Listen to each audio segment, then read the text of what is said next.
Welcome to Fun and Games Side Quests. Every episode is a different host sharing a video game they love and why they love it. Hey everyone, welcome in, and you are listening to Side Quests as part of the Fun and Games podcast. And I am G, also known as G to the next level. You know, like welcome to the next level, but with a G like me. And the awesome Matt Storm, aka Stormageddon, invited me to be a part of the Side Quest project to basically cover a game that means a lot to me and why I love it, and to share it with every single one of you. And that's kind of my MO for what I basically do. So a little tiny bit about me. I am a retro-themed content creator of all varieties. I've been doing YouTube for about 6 years. I've been doing Twitch streaming for about 2 years. I'm working on a book about the Sega Genesis, along with several other side projects, which, by the way, the Sega Genesis, best console ever, am I right? Or it's at least my favorite console of all time. But yeah, this will basically be the most about me that you'll find. Of course, you can find me pretty much anywhere. G to the next level, Twitter, Instagram, YouTube, Twitch, TikTok, and all that good stuff. But enough about me. What I want to talk about is about the Sega Genesis. Go figure, right? But I want to talk about a game that when you hear it on paper, you cannot even think that, is this real? Like, there's no way that this is a real game. So the game that I am going to talk about is a Genesis side-scroller, or Mega Drive, depending on where you are. It's a side-scroller that means a lot to me that I still feel that even today, nobody talks about.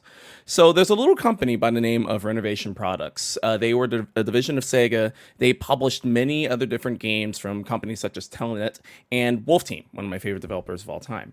And imagine in the 1990s, like early 1990s, you're in your teens, you're in the early 1990s, and what's really hot around that time and what really appeals to you? Anime.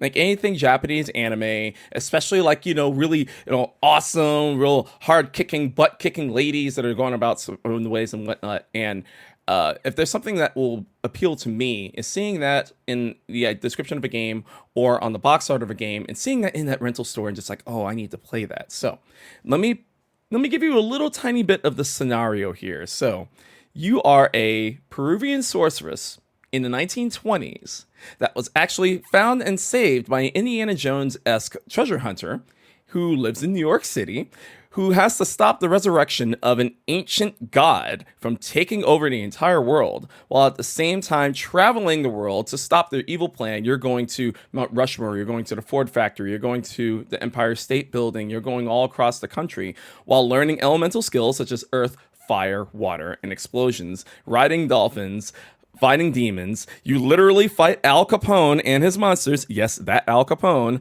And you also fight Cthulhu. This doesn't sound real, does it? No, this is a game by the name of Viento, and it is a wonderful side-scroller that, while it might not be, on a technical standpoint, it might not be the best kind of game out there.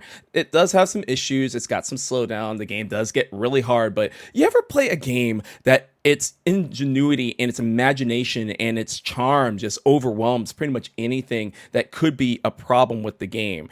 And it's also one of those games that once you start, you have to finish, because not only does it look awesome because it has that Japanese anime style vibe, even though it's set in New York City, it actually has a deep and involving storyline with dialogue between the characters, with beautifully drawn and colored cutscenes between the different characters, because one of the ladies that basically is a sacrifice for the ancient god is your rival, and so you have to face off against her. But all in the meanwhile, you're fighting demons all across the country. But one thing that you don't think about when you play through the game is just the amount of explosions that you see. And these explosions, imagine like a Michael Bay style movie, explosions everywhere, but imagine it on a 16-bit Sega Genesis. They're pixelated explosions that take up the entire screen, and it's just wild. There is never a dull moment in this game. And it's something that a lot of, because when you think of side-scrollers, you think of stuff like Sonic the Hedgehog, Super Mario, Ristar, Castlevania.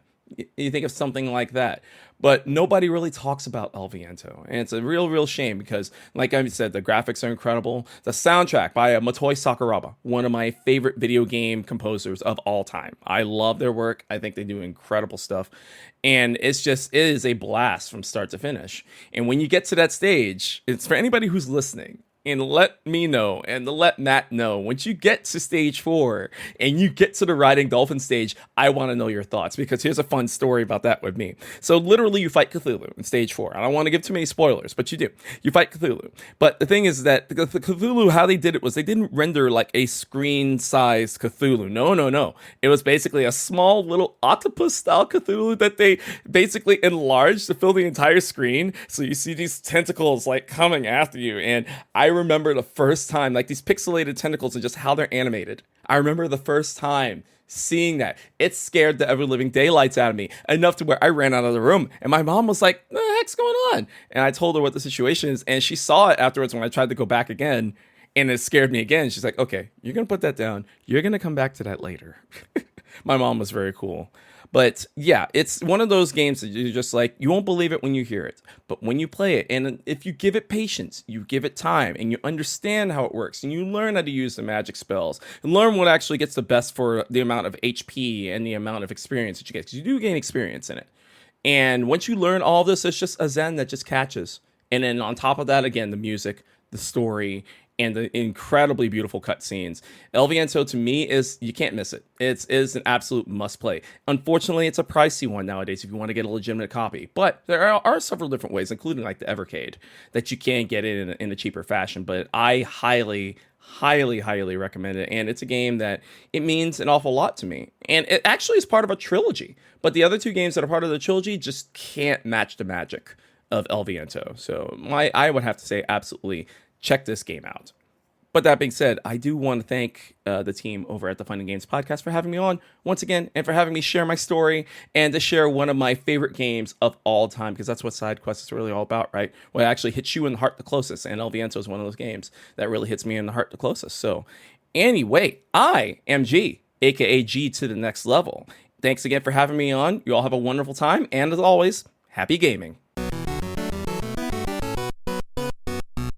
This is We Burlesque.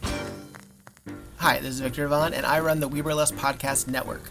I am currently in my 7th season of the We Burlesque Podcast, which began so many episodes ago, and I've been so delighted and intrigued to learn about our colleagues and our friends in the industry.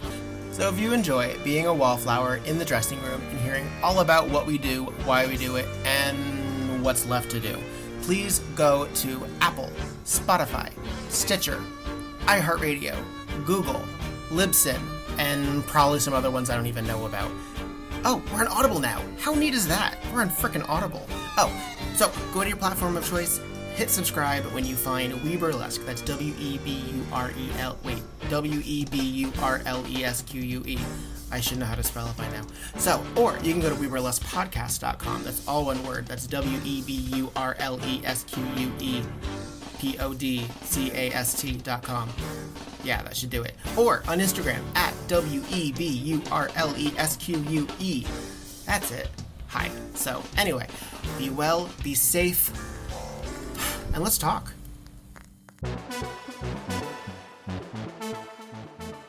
Have you ever sat on a long commute or a dull day in the office and let your mind wander back to the days of rectangle pizza, bowls and bowls of sugar cereal, and gushing over your favorite cartoons and movies in school, and worry that those favorites from childhood won't hold up today?